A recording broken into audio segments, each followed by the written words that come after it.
When we were negotiating, when you go to negotiate, what you try and do is both parties may be asking for something far and apart, so you keep coming closer.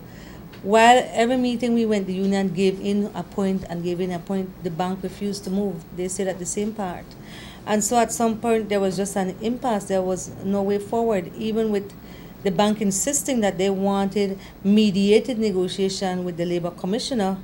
It didn't work. Even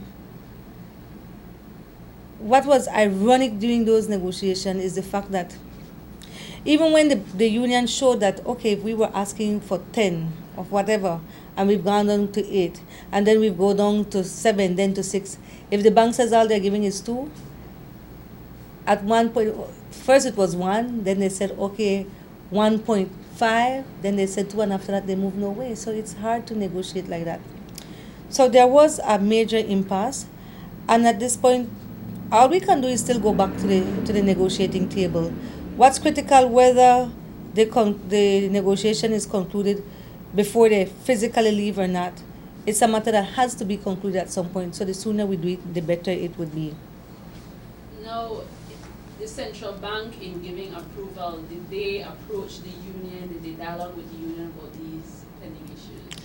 No, unfortunately, the central bank seemed to be of the view that they don't need to consult any other party that will be affected. We had written the bank a letter asking them what would be their obligations to the workers in such a situation.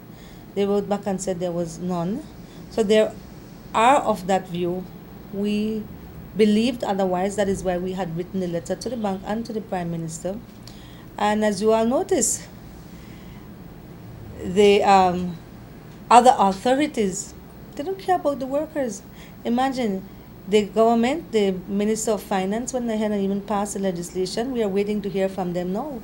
Because remember, they said they would not sign in the date until they know that the negotiations were concluded, and the negotiations are not concluded yet.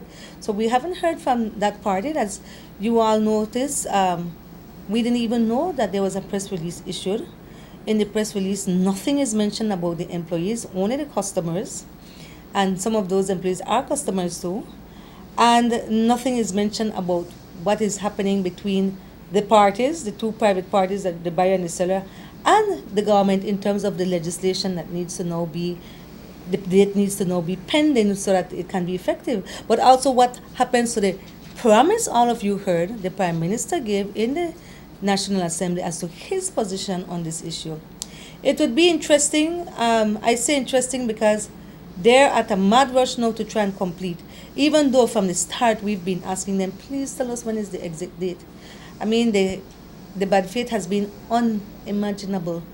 But I think anybody looking on, they will see that the trend in this country when it comes to master-servant, employer-employee, is that the master, the employer, always have the upper hand, and when they cannot control the employee, they call on the state, and the state, who is in bed with the business entity, will always bring their force and their might against the workers.